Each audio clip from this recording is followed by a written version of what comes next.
ਪਹਿਲਾਂ ਜਿਹੜਾ ਭਾਰਤ ਦਾ ਜਿਹੜੀ ਸਟ੍ਰੈਟੇਜਿਕ ਇੰਪੋਰਟੈਂਸ ਸੀ, ਖਾਸ ਤੌਰ ਦੇ ਉੱਤੇ ਜਿਹੜੀ ਵਰਲਡ ਪੋਲਿਟਿਕਸ ਦੇ ਵਿੱਚ, ਉਹ ਚਾਈਨਾ ਦੇ ਕਾਊਂਟਰ ਦੇ ਵਿੱਚ ਮੰਨੀ ਜਾ ਰਹੀ ਸੀ। ਪਰ ਗਲਵਾਨ ਦੇ ਵਿੱਚ ਜਦੋਂ ਚਾਈਨਾ ਦੇ ਨਾਲ ਝੜਪ ਹੁੰਦੀ ਆ ਤੇ ਭਾਰਤ ਜਿਹੜਾ ਆ ਬੁਰੀ ਤਰ੍ਹਾਂ ਹਾਰਦਾ ਆ ਉਸ ਝੜਪ ਦੇ ਵਿੱਚ, ਤੇ ਆਪਣਾ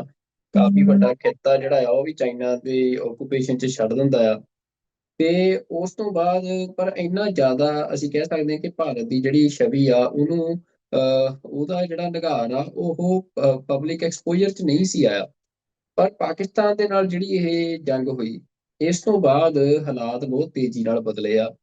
ਤੇ ਜਿਹਦੇ ਬਾਰੇ ਇੰਡੀਆ ਦੇ ਵਿੱਚ ਜਿਹੜੀਆਂ ਓਪੋਜੀਸ਼ਨ ਪਾਰਟੀਆਂ ਨੇ ਉਹਨਾਂ ਨੇ ਪਾਰਲੀਮੈਂਟ ਤੱਕ ਜਿਹੜੀ ਗਵਰਨਮੈਂਟ ਆ ਉਹਨੂੰ ਖਿੱਚਿਆ ਕਿ ਇੰਡੀਆ, ਅਸੀਂ ਕਹਿ ਸਕਦੇ ਹਾਂ ਕਿ ਆਈਸੋਲੇਸ਼ਨ ਵੱਲ ਨੂੰ ਜਿਹੜਾ ਆ ਉਹ ਤੁਰਿਆ ਇਸ ਜੰਗ ਤੋਂ ਬਾਅਦ ਗਲੋਬਲ ਸਟੇਜ ਦੇ ਉੱਤੇ। ਫਿਰ ਦੂਜੇ ਪਾਸੇ ਪਾਕਿਸਤਾਨ, ਜਿਹਨੂੰ ਇੰਡੀਆ ਪਿਛਲੇ ਲੰਮੇ ਸਮੇਂ ਤੋਂ ਆਈਸੋਲੇਸ਼ਨ ਦੇ ਵਿੱਚ ਲਿਜਾਣ ਦੇ ਵਿੱਚ ਲੱਗ ਰਿਹਾ ਸੀ ਕਿ ਕਾਮਯਾਬ ਹੋਇਆ, ਉਹਦਾ ਮੇਨ ਸਟੇਜ ਤੇ ਆ ਜਾਣਾ। ਤੁਸੀਂ ਪ੍ਰੈਜ਼ੀਡੈਂਟ ਟਰੰਪ ਦੇ ਜਿਹੜੇ ਸੋਸ਼ਲ ਦੇ ਟਵੀਟਸ ਨੇ ਉਹਨਾਂ ਦਾ ਜ਼ਿਕਰ ਕੀਤਾ, ਤੇ ਮਨੀਰ ਬਾਰੇ ਜਿਹੜੀਆਂ ਤਾਰੀਫਾਂ ਨੇ ਉਹਨਾਂ ਦਾ ਜ਼ਿਕਰ ਕੀਤਾ। ਤਾਂ ਨਾਲ ਦੀ ਨਾਲ ਜਿਹੜਾ ਇੱਕ ਹੋਰ ਫੈਕਟਰ ਉੱਭਰ ਕੇ ਸਾਹਮਣੇ ਆ ਰਿਹਾ ਹੈ ਕਿ ਭਾਰਤ ਜਿਹੜਾ ਆ ਆਪਣੇ ਆਪ ਨੂੰ ਇੱਕ ਵੱਡੀ ਇਕੋਨਮੀ ਦੇ ਹੋਣ ਦੇ ਨਾਤੇ, ਤੇ ਸਾਡਾ ਇੰਨਾ ਵੱਡਾ ਡਿਫੈਂਸ ਦਾ ਬਜਟ ਆ, ਤੇ ਪਾਕਿਸਤਾਨ ਦੇ ਸਾਹਮਣੇ ਆਪਣੇ ਆਪ ਆਪਣੀ ਡੋਮੀਨੈਂਸ ਸ਼ੋ ਕਰਦਾ ਸੀ।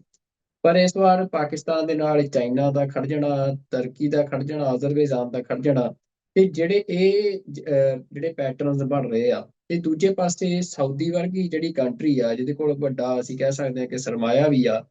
ਉਹਨਾਂ ਦਾ ਪਾਕਿਸਤਾਨ ਦੇ ਨਾਲ ਡਿਫੈਂਸ ਪੈਕਟ ਤੱਕ ਹੋਣੇ। ਤੇ ਹੁਣ ਵੀ ਈਰਾਨ ਟਕਰਾਅ ਦੇ ਵਿੱਚ ਵੀ ਪਾਕਿਸਤਾਨ ਦਾ ਖੁੱਲ ਕੇ ਗੱਲ ਕਹਿਣੀ ਕਿ ਜਿਸ ਕਿਸੇ ਨੇ ਵੀ ਸਊਦੀ ਤੇ ਕੁਝ ਵੀ ਕੀਤਾ ਤੇ ਉਹਦੀ ਲੜਾਈ ਸਾਡੇ ਨਾਲ ਹੋਊਗੀ। ਤਾਂ ਇਹ ਸਾਰੀਆਂ ਸਿਚੁਏਸ਼ਨਸ ਦੇ ਵਿੱਚ ਅਗਲੇ ਸਵਾਲ ਤੇ ਜਾਣ ਤੋਂ ਪਹਿਲਾਂ ਮੈਂ ਤੁਹਾਡੇ ਤੋਂ ਇਹ ਜਾਣਨਾ ਚਾਹੁੰਦਾ ਕਿ ਇਹ ਸਾਰੇ ਵਰਤਾਰੇ ਨੂੰ ਤੁਸੀਂ ਜੇ ਥੋੜੇ ਲਫ਼ਜ਼ਾਂ ਦੇ ਵਿੱਚ ਸਾਨੂੰ ਬਿਆਨ ਕਰੋ ਕਿ ਕਿਵੇਂ ਦੇਖ ਰਹੇ ਹੋ, ਕਿ ਕੀ ਭਵਿੱਖ ਦੇ ਵਿੱਚ ਭਾਰਤ ਦੀ ਆਈਸੋਲੇਸ਼ਨ ਹੋਰ ਵਧਣ ਦੀਆਂ ਸੰਭਾਵਨਾਵਾਂ ਨੇ, ਤੇ ਪਾਕਿਸਤਾਨ ਦੀ ਜਿਹੜੀ ਇਹ ਚੜ੍ਹਤ ਸਾਨੂੰ ਨਜ਼ਰ ਆ ਰਹੀ ਹੈ, ਕੀ ਪਾਕਿਸਤਾਨ ਇਹਨੂੰ ਮੇਨਟੇਨ ਰੱਖ ਸਕੇਗਾ? ਦੇਖੋ, ਤੁਹਾਡਾ ਬੜਾ ਢੁਕਵਾਂ ਸਵਾਲ ਹੈ। ਜੇ ਮੈਂ ਸਾਦਾ ਪੰਜਾਬੀ ਦੇ ਫਰੇਜ਼ 'ਚ ਕਹਿਣਾ ਹੋਏ ਕਿ ਇਸ ਇੱਕ ਵਰ੍ਹੇ 'ਚ ਭਾਰਤ ਅਰਸ਼ ਤੋਂ ਫਰਸ਼ ਤੇ ਡਿੱਗਿਆ ਔਰ ਪਾਕਿਸਤਾਨ ਫਰਸ਼ ਤੋਂ ਅਰਸ਼ ਤੇ ਗਿਆ। ਮੈਂ ਰਿਮਾਈਂਡ ਕਰਵਾਉਣਾ ਚਾਹੁੰਦਾ ਹਾਂ ਕਿ ਪ੍ਰੈਜ਼ੀਡੈਂਟ ਟਰੰਪ ਦੀ ਪਹਿਲੀ ਟਰਮ, ਜਿਹੜੀ 4 ਸਾਲ ਦੀ ਟਰਮ ਸੀ, ਵਿਚਾਲੇ ਫਿਰ ਬਾਈਡਨ ਐਡਮਿਨਿਸਟ੍ਰੇਸ਼ਨ ਦੀ ਨੀਤੀ ਆਈ, ਉਸ ਪੀਰੀਅਡ 'ਚ ਭਾਰਤ ਦੀ ਇੰਨੀ ਦਿਲਵਦੀ ਸੀ, ਜਾਂ ਇਹ ਕਹਿ ਲਓ ਕਿ ਅਮਰੀਕਾ ਦਾ ਉਸ ਨੂੰ ਇੰਨਾ ਟਰਸਟ ਹਾਸਲ ਸੀ ਕਿ 5 ਅਗਸਤ 2019 ਨੂੰ ਭਾਰਤ ਨੇ ਕਸ਼ਮੀਰ ਦਾ ਆਰਟੀਕਲ 370-35A ਤਾਂ ਖਤਮ ਕੀਤਾ ਹੀ ਕੀਤਾ, ਉਹਦਾ ਸੂਬੇ ਦਾ ਵਜੂਦ ਵੀ ਖਤਮ ਕਰ ਦਿੱਤਾ, ਔਰ ਖਾਸ ਤੌਰ ਤੇ ਲੱਦਾਖ ਨੂੰ ਯੂਨੀਅਨ ਟੈਰੀਟਰੀ ਬਣਾਉਣਾ, ਜੰਮੂ ਕਸ਼ਮੀਰ ਨੂੰ ਯੂਨੀਅਨ ਟੈਰੀਟਰੀ ਬਣਾਉਣਾ, ਇਹ ਚਾਈਨਾ ਨੂੰ ਪ੍ਰਵੋਕ ਕਰਨਾ ਸੀ। ਔਰ ਚਾਈਨਾ ਨੇ ਉਦੋਂ ਵੀ ਪ੍ਰੋਟੈਸਟ ਕੀਤਾ ਸੀ, ਕਿਉਂਕਿ ਜਦੋਂ ਚਾਈਨਾ ਇਹ ਕਲੇਮ ਕਰਦਾ ਹੈ ਕਿ ਭਾਈ ਤਿੱਬਤ ਸਾਡਾ ਰੂਫ ਆਫ ਦਾ ਵਰਲਡ ਹੈ, ਔਰ 5 ਫਿੰਗਰਸ ਨੇ ਸਾਡੀਆਂ, ਜਿਨ੍ਹਾਂ ਦੇ ਵਿੱਚੋਂ ਲੱਦਾਖ ਨੂੰ, ਨੇਪਾਲ ਨੂੰ, ਭੂਟਾਨ ਨੂੰ, ਇਹਨਾਂ ਦਾ ਅਰੁਣਾਚਲ ਪ੍ਰਦੇਸ਼, ਸਾਊਥ ਤਿੱਬਤ, ਇਸ ਨੂੰ ਜਿਹੜਾ ਉਹ ਆਪਣਾ ਅੰਗ ਸਮਝਦਾ ਹੈ। ਸੋ ਲੱਦਾਖ ਨੂੰ ਸਿੱਧਾ ਗਵਰਨਮੈਂਟ ਦੇ ਵੱਲੋਂ ਆਪਣੇ ਕੰਟਰੋਲ ਥੱਲੇ ਲੈਣਾ, ਇਹ UN ਦੇ ਰੈਜ਼ੋਲੂਸ਼ਨ ਜਿਹਦੇ 'ਚ ਕਿ ਡਿਸਪਿਊਟਡ ਟੈਰੀਟੋਰੀ ਹੈ ਜੰਮੂ ਕਸ਼ਮੀਰ, ਉਸ ਦੀ ਉਲੰਘਣਾ ਸੀ। ਸੋ ਮੈਂ ਸਮਝਦਾ ਵੀ ਕਿਉਂਕਿ ਜਿੰਨਾ ਕਿ ਚਾਈਨੀਜ਼ ਡਿਪਲੋਮੇਸੀ ਨੂੰ ਜਾਂ ਚਾਈਨੀਜ਼ ਹਿਸਟਰੀ ਨੂੰ ਮੈਂ ਸਮਝ ਸਕਿਆ, ਚਾਈਨਾ ਬਿਆਨਬਾਜ਼ੀਆਂ 'ਚ ਯਕੀਨ ਨਹੀਂ ਰੱਖਦਾ, ਉਹ ਐਕਸ਼ਨਸ ਦੇ ਵਿੱਚ ਯਕੀਨ ਰੱਖਦਾ। ਤੇ 5 ਅਗਸਤ 2019 ਨੂੰ ਇਹਨਾਂ ਨੇ ਜੋ ਹਰਕਤ ਕੀਤੀ ਜੰਮੂ ਕਸ਼ਮੀਰ ਦੇ ਨਾਲ, ਔਰ ਟਰੰਪ ਦੀ ਐਡਮਿਨਿਸਟ੍ਰੇਸ਼ਨ ਦੀ ਸਹਿਮਤੀ ਦੇ ਨਾਲ, ਕਿਉਂਕਿ ਅਮਰੀਕਾ ਵੱਲੋਂ ਕੋਈ ਬਿਆਨ ਨਹੀਂ ਦਿੱਤਾ ਗਿਆ ਕਿ ਭਾਈ ਇਹ ਇੰਟਰਨੈਸ਼ਨਲ UN ਸਿਕਿਉਰਿਟੀ ਕਾਉਂਸਲ ਦੇ ਸਟੇਟਸ ਨੂੰ ਬਦਲਿਆ ਗਿਆ, ਪਰ ਚਾਈਨਾ ਨੇ ਠੀਕ ਆਲਮੋਸਟ 10 ਕੁ ਮਹੀਨੇ ਦੇ ਵਿੱਚ ਹੀ ਜੋ ਕੁਝ ਉਹਨਾਂ ਨੇ ਜੂਨ 2020 ਦੇ ਵਿੱਚ ਗਲਵਾਨ ਵੈਲੀ ਦੇ ਵਿੱਚ ਕੀਤਾ, 20 ਦੇ ਕਰੀਬ ਭਾਰਤ ਦੇ ਫੌਜੀ, ਜਿਨ੍ਹਾਂ 'ਚ ਉਹਨਾਂ ਦਾ ਕਮਾਂਡਰ ਵੀ ਮਾਰਿਆ ਗਿਆ, 6 ਜਾਂ 7 ਉਹਨਾਂ ਦੇ ਆਲਾ ਉਹਨਾਂ ਨੇ ਪ੍ਰਿਜ਼ਨਰ ਆਫ ਵਾਰ ਲਏ ਸੀ, ਜਿਹੜੇ ਉਹਨਾਂ ਨੇ ਬਾਅਦ 'ਚ ਵਾਪਸ ਮੋੜੇ। ਔਰ ਇੱਕ ਅੰਦਾਜ਼ੇ ਮੁਤਾਬਕ ਇਸ ਸਾਰੇ ਫਿਰ ਪੀਰੀਅਡ ਦੇ ਵਿੱਚ 4000 ਸਕੁਅਰ ਮਾਈਲ ਤੋਂ ਜ਼ਿਆਦਾ ਟੈਰੀਟਰੀ ਉਹ ਗਲਵਾਨ 'ਚ ਹੋਏ, ਉਹ ਡੈਪਸੋਂਗ ਹੋਏ, ਡੈਪਚਾਂਗ ਹੋਏ, ਪੈਨਸੋਂਗ ਲੇਕ ਹੋਏ, ਉਹਨਾਂ ਸਾਰਿਆਂ ਦੇ ਵਿੱਚ ਭਾਰਤ ਦੀ ਖੋਈ। ਹੁਣ ਉਸ ਪੀਰੀਅਡ 'ਚ ਵੀ ਜਦੋਂ US ਕਾਂਗਰਸ ਦੇ ਵਿੱਚ ਇਹ ਰਿਪੋਰਟ ਹੁੰਦੀ ਹੈ ਤੇ ਉਦੋਂ ਵੀ ਭਾਰਤ ਦੀ ਇੰਨੀ ਕੁ ਨਾਕਾਬਲੀਅਤ ਸੀ ਜਾਂ ਨਾਅਹਲੀਅਤ ਸੀ ਕਿ ਇਹ ਕਿਹਾ ਗਿਆ ਕਿ ਅਮਰੀਕਾ ਨੇ ਇੰਟੈਲੀਜੈਂਸ ਪ੍ਰੋਵਾਈਡ ਕੀਤੀ ਉਸ ਪੀਰੀਅਡ 'ਚ ਵੀ ਭਾਰਤ ਨੂੰ ਕਿ ਭਾਈ ਆਹ ਹੋਣ ਜਾ ਰਿਹਾ। ਉਸ ਤੋਂ ਪਹਿਲਾਂ ਡੋਕਲਾਮ ਜਿਹਦੇ ਨਾਲ ਭਾਰਤ ਦਾ ਬਾਰਡਰ ਨਹੀਂ ਲੱਗਦਾ, ਭੂਟਾਨ ਦਾ ਲੱਗਦਾ ਹੈ, ਉਸ ਦੇ ਵਿੱਚ ਵੀ ਜਿਹੜੀ ਭਾਰਤ ਦੀ ਪੂਅਰ ਪਰਫਾਰਮੈਂਸ ਸੀ, ਉਹਦਾ ਨਤੀਜਾ ਇਹ ਹੋਇਆ ਵੀ ਡੋਕਲਾਮ ਦੇ ਨੇੜੇ ਚੀਨ ਨੇ ਆਪਣੀਆਂ ਪਰਮਾਨੈਂਟ ਜਿਹੜੀਆਂ ਨੇ ਉਹ ਕੰਟੋਨਮੈਂਟ ਵਾਂਗ ਉਹਨਾਂ ਨੇ ਆਪਣੀਆਂ ਬਸਤੀਆਂ ਬਣਾ ਲਈਆਂ ਨੇ। ਔਰ ਇਹ ਲਗਾਤਾਰਤਾ ਨਾਲ ਸੈਟੇਲਾਈਟ ਇਮੇਜ ਦੱਸਦੇ ਨੇ ਕਿ ਵੀ ਕਿਵੇਂ ਭਾਰਤ ਨੂੰ ਰਿਸਟ੍ਰਿਕਟ ਕਰ ਦਿੱਤਾ ਗਿਆ, ਜਿਹੜੇ ਪੈਟਰੋਲਿੰਗ ਪੁਆਇੰਟ ਵੀ ਸੀ ਇਹਨਾਂ ਦੇ। ਸੋ ਚਾਈਨਾ ਦੇ ਨਾਲ ਤਾਂ ਭਾਰਤ ਦੀ ਪੂਅਰ ਪਰਫਾਰਮੈਂਸ ਮਿਲੀਟੈਰਲੀ ਵੀ,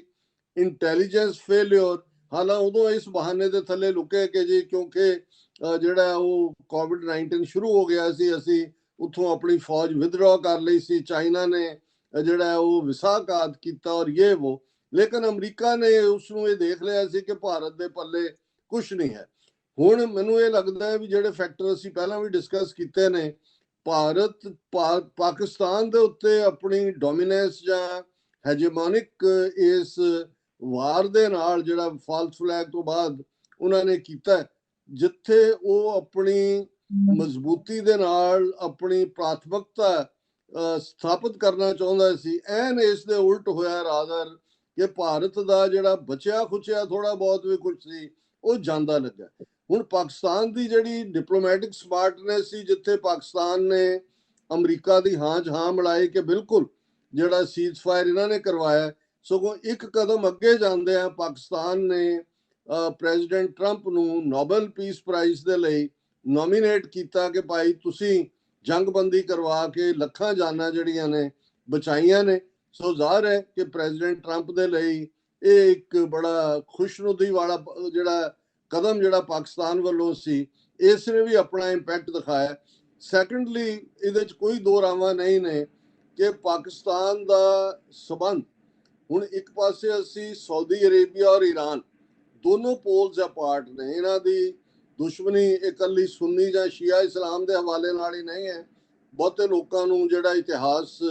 ਨਾ ਪੜ੍ਹਨ ਦਾ ਸ਼ੌਕ ਹੈ, ਜੇ ਪੜ੍ਹਦੇ ਨੇ ਤਾਂ ਭੁੱਲ ਜਾਂਦੇ ਨੇ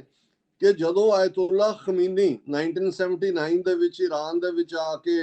ਇਰਾਨੀਅਨ ਰੈਵੋਲੂਸ਼ਨ ਜਿਸ ਨੂੰ ਕਿਹਾ ਜਾਂਦਾ ਕਰਦੇ ਨੇ, 1 ਸਾਲ ਦੇ ਵਿੱਚ ਸਦਾਮ ਹੁਸੈਨ ਤੋਂ ਅਮਰੀਕਨ ਔਰ ਬਾਹਰਲੀਆਂ ਤਾਕਤਾਂ ਨੇ ਹਮਲਾ ਕਰਵਾਇਆ ਈਰਾਨ ਦੇ ਉੱਤੇ। ਸਾਰਿਆਂ ਹੀ ਇਹਨਾਂ ਅਰਬ ਸਟੇਟਾਂ ਨੇ, ਗਲਫ ਸਟੇਟਾਂ ਨੇ, ਇਨਕਲੂਡਿੰਗ ਸਾਊਦੀ ਅਰੇਬੀਆ, ਉਸ ਦੀ ਹਮਾਇਤ ਕੀਤੀ। ਹਾਲਾਂ ਇੰਡੀਵਿਜੂਅਲੀ ਉਹ ਕੋਈ ਸਦਾਮ ਹੁਸੈਨ ਨੂੰ ਪਸੰਦ ਨਹੀਂ ਸੀ ਕਰਦੇ, ਪਰ ਈਰਾਨ ਦਾ ਥੱਲਾ ਲਾਉਣ ਦੇ ਲਈ ਜਿਹੜਾ ਸਾਰਿਆਂ ਨੇ ਇਰਾਕ ਦੀ ਮਦਦ ਕੀਤੀ। ਔਰ ਇੱਥੋਂ ਤੱਕ ਵੀ ਕਿ ਇਰਾਕ ਨੇ ਈਰਾਨ ਦੇ ਖਿਲਾਫ ਕੈਮੀਕਲ ਵੈਪਨ ਯੂਜ਼ ਕੀਤੇ। 1 ਮਿਲੀਅਨ ਤੋਂ 2 ਮਿਲੀਅਨ ਈਰਾਨੀ ਮਾਰੇ ਗਏ ਉਸ ਜੰਗ ਦੇ ਵਿੱਚ। ਫਾਈਨਲੀ ਕੈਮੀਕਲ ਵੈਪਨਸ ਤੋਂ ਬਾਅਦ ਮਕਸਦ ਖਮੀਨੀ ਨੂੰ ਕੰਟੇਨ ਕਰਨ ਦਾ ਸੀ। ਲੇਕਿਨ ਇਹਦੇ ਬਾਵਜੂਦ ਕਿਉਂਕਿ ਈਰਾਨ ਦੇ ਨਾਲ ਪਾਕਿਸਤਾਨ ਦਾ ਬਾਰਡਰ ਲੱਗਦਾ ਹੈ, ਈਰਾਨ ਦੀ ਜਿਹੜੀ ਹੈ ਸ਼ੀਆ ਪੋਪੂਲੇਸ਼ਨ ਮੈਜੋਰਿਟੀ ਹੈ, ਹਾਲਾਂ ਉੱਥੇ ਮੈਂ ਦੇਖਿਆ ਵੀ 20 ਦੇ ਕਰੀਬ ਅੱਡ ਨੈਸ਼ਨੈਲਿਟੀਜ਼ ਦੇ ਲੋਕ ਨੇ। ਪ੍ਰਮੁੱਖ ਤੌਰ ਦੇ ਉੱਤੇ 55% ਈਰਾਨੀ ਨੇ, 20% ਅਜ਼ਰੀ ਨੇ, ਅਜ਼ਰਬਾਈਜਾਨ ਵਾਲੇ, ਇਸੇ ਤਰ੍ਹਾਂ 10-15% ਕੁਰਦ ਨੇ, 5-10% ਜਿਹੜੇ ਨੇ ਉਹ ਬਲੋਚ ਨੇ। ਲੇਕਿਨ ਪਾਕਿਸਤਾਨ ਦੇ ਨਾਲ ਉਹਨਾਂ ਦਾ ਬਾਰਡਰ ਵੀ ਲੱਗਦਾ ਹੈ। ਬਲੋਚ ਪ੍ਰੋਬਲਮ ਵੀ ਕਈ ਵਾਰ ਦੋਨੋਂ ਪਾਸੇ ਪਾਕਿਸਤਾਨ ਔਰ ਈਰਾਨ ਦੇ ਵਿੱਚ ਵੀ ਕੁਝ ਅਰਸਾ ਪਹਿਲਾਂ ਇੱਕ ਮਿਜ਼ਾਈਲ ਐਕਸਚੇਂਜ ਹੋਇਆ ਸੀ, ਹਮਲੇ ਹੋਏ ਸੀ। ਉਹਨੇ ਸਾਊਦੀ ਅਰੇਬੀਆ ਤਾਂ ਪਾਕਿਸਤਾਨ ਦੀ ਜਿਹੜਾ ਉਹ ਬਟੂਆ ਹੈ, ਜਦੋਂ ਚਾਹੇ ਉਹਦੇ ਜੇਬ ਚੋਂ ਕੱਢ ਲੈਂਦਾ ਹੈ। ਸੋ ਉਹ ਪਾਕਿਸਤਾਨ ਦਾ ਬੈਲੈਂਸ ਰੱਖਣਾ, ਫਿਰ ਕੱਲਾ ਇਹੀ ਨਹੀਂ, ਤੁਰਕੀਏ ਔਰ ਈਰਾਨ ਦੇ ਵੀ ਕੋਈ ਬਹੁਤ ਚੰਗੇ ਸੰਬੰਧ ਨਹੀਂ, ਜਾਂ ਤੁਰਕੀਏ ਜਾਂ ਸਾਊਦੀ ਅਰੇਬੀਆ। ਸਾਊਦੀ ਅਰੇਬੀਆ ਤਾਂ 1920 ਤੋਂ ਬਾਅਦ ਬਣਿਆ, 700 ਸਾਲ ਇਹ ਸਾਰਾ ਮਿਡਲ ਈਸਟ ਆਟੋਮੈਨ ਅੰਪਾਇਰ ਦੇ ਥੱਲੇ ਸੀ। ਤੁਰਕਾਂ ਦੇ, ਤੁਰਕ ਔਰ ਅਰਬ ਕਬੀਲਿਆਂ ਦੀ ਆਪਣੀ ਹਿਸਟਰੀ ਰਹੀ ਹੈ ਟਕਰਾਅ ਦੀ। ਸੋ ਇਸ ਤੋਂ ਵੀ ਵੱਡੀ ਗੱਲ, ਕਿਉਂਕਿ ਜਦੋਂ ਇਹ ਈਰਾਨ ਦਾ ਕ੍ਰਾਈਸਿਸ ਦੀ ਗੱਲ ਹੋਏ ਜਾਂ ਮਿਡਲ ਈਸਟ ਦੀ ਕੋਈ ਗੱਲ ਹੋਏ, ਇੱਕ ਗੱਲ ਜ਼ਾਹਰ ਹੈ ਕਿ ਅਮਰੀਕਨ ਐਕਸਪਰਟ ਨੂੰ ਦੇਖਦੇ ਨੇ ਕਿ ਚਾਈਨਾ ਨੂੰ ਕਰਟੇਲ ਕਰਨਾ, ਕਿ ਭਾਈ ਜੇ ਹੁਣ ਈਰਾਨ ਕ੍ਰਾਈਸਿਸ ਵੀ ਚਾਈਨਾ ਦਾ ਇੰਨੇ % ਆਇਲ ਉੱਥੋਂ ਜਾਂਦਾ ਹੈ, ਚਾਈਨਾ ਦੀ 1 ਬੈਲਟ 1 ਰੋਡ ਇਨੀਸ਼ੀਏਟਿਵ ਹੈ। ਸੋ ਮੈਂ ਸਮਝਦਾ ਵੀ ਪਾਕਿਸਤਾਨ ਦਾ ਬੈਸਟ ਜਿਹੜਾ ਡਿਪਲੋਮੈਟਿਕ ਟਾਈਟ ਰੋਪ ਵਾਕ ਹੈ ਅਮਰੀਕਾ ਔਰ ਚਾਈਨਾ ਦੋਨਾਂ ਦੇ ਨਾਲ ਇੱਕੋ ਵੇਲੇ ਟਰਸਟਵਰਦੀ ਸੰਬੰਧ ਰੱਖਣੇ ਕਿ ਅਮਰੀਕਾ ਈਰਾਨ ਦੇ ਨਾਲ ਟਕਰਾਅ ਦੀ ਮੀਡੀਏਸ਼ਨ ਪਾਕਿਸਤਾਨ ਤੋਂ ਕਰਵਾ ਰਿਹਾ ਹੈ, ਔਰ ਚਾਈਨਾ ਜਿਹੜਾ ਪਾਕਿਸਤਾਨ ਪ੍ਰਤੀ ਜਦੋਂ ਉਹ ਇਹ ਕਹਿੰਦਾ ਵੀ ਇਹ ਦੋਸਤੀ ਹਿਮਾਲਿਆ ਤੋਂ ਉੱਚੀ, ਸਮੁੰਦਰ ਤੋਂ ਨੀਵੀਂ, ਔਰ ਹੁਣ ਵੀ ਜੇ ਅਸੀਂ ਈਵਨ ਈਰਾਨ ਦੇ ਹਵਾਲੇ ਨਾਲ ਦੇਖੀਏ ਕਿ ਉਹਨਾਂ ਦਾ ਫੋਰਨ ਮਿਨਿਸਟਰ ਜਿਹੜਾ ਪਹਿਲਾਂ ਰਸ਼ੀਆ ਜਾਂਦਾ ਹੈ, ਪਿਛਲੇ ਕੱਲ ਉਹ ਬੀਜਿੰਗ ਬੈਠਾ ਹੋਇਆ ਸੀ, ਔਰ ਇਹ ਪਾਕਿਸਤਾਨ ਦੀ ਸਕਸੈਸ ਹੈ। ਪਾਕਿਸਤਾਨ ਨੇ ਕਿਤੇ ਨਾ ਕਿਤੇ ਸਾਰੇ ਹਾਲਾਂ ਇਸ 1 ਸਾਲ ਦੇ ਪੀਰੀਅਡ 'ਚ ਨੁਕਤਾ ਮੈਂ ਭੁੱਲ ਨਾ ਜਾਵਾਂ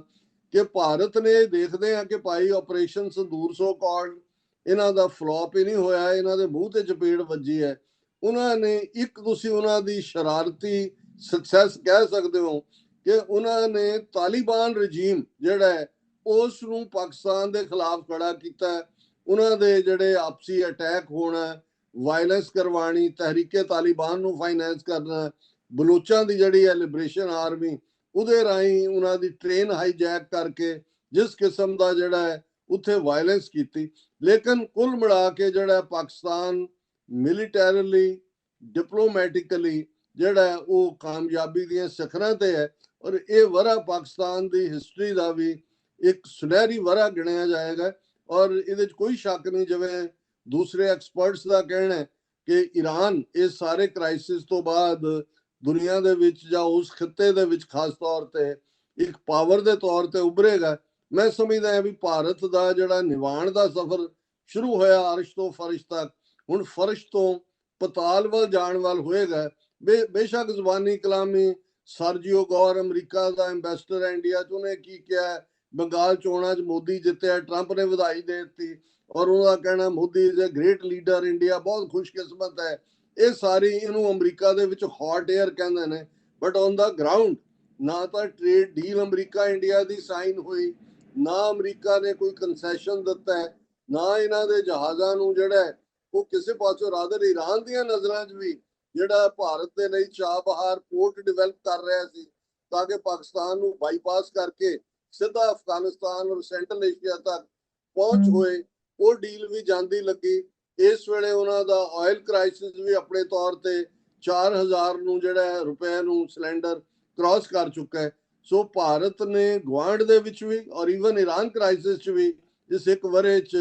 ਸ੍ਰੀਲੰਕਾ ਦਾ ਆਪਣਾ ਨਿਊਟਰਲ ਹੋਣ ਦਾ ਐਲਾਨ ਕਰਦਾ ਹੈ, ਔਰ ਉਹ ਅਮਰੀਕਨ ਜਹਾਜ਼ ਨੂੰ ਉੱਥੇ ਟਿਕਾਣਾ ਨਹੀਂ ਦਿੰਦਾ। ਪਰ ਭਾਰਤ ਦੇ ਵਿਸ਼ਾਖਾਪਟਨਮ 'ਚ ਭਾਰਤ ਦੇ ਸੱਦੇ ਤੇ ਆਏ ਹੋਏ 3 ਈਰਾਨੀ ਜਹਾਜ਼ਾਂ 'ਚੋਂ 1 ਈਰਾਨੀ ਜਹਾਜ਼ ਨੂੰ ਡੋਬ ਦਿੱਤਾ ਜਾਂਦਾ ਹੈ। ਸ੍ਰੀਲੰਕਾ ਉਹਦੇ 40 ਤੋਂ ਜ਼ਿਆਦਾ ਸੇਲਰਸ ਨੂੰ ਟ੍ਰੀਟ ਕਰਕੇ ਡੁੱਬਦਿਆਂ ਨੂੰ ਕੱਢ ਕੇ ਭੇਜਦਾ ਹੈ। ਸੋ ਕੁੱਲ ਮਿਲਾ ਕੇ humanitarian aspect, diplomatic aspect, military aspect, ਇਹ ਹੁਣ ਜਿਹੜਾ ਫਰਸ਼ ਤੇ ਡਿੱਗਿਆ ਭਾਰਤ ਹੈ, ਇਹਦਾ ਪਤਾਲ ਵੱਲ ਦਾ ਸਫ਼ਰ ਜਿਹੜਾ ਉਹ ਹੁਣ ਸ਼ੁਰੂ ਹੋ ਚੁੱਕਾ ਹੈ।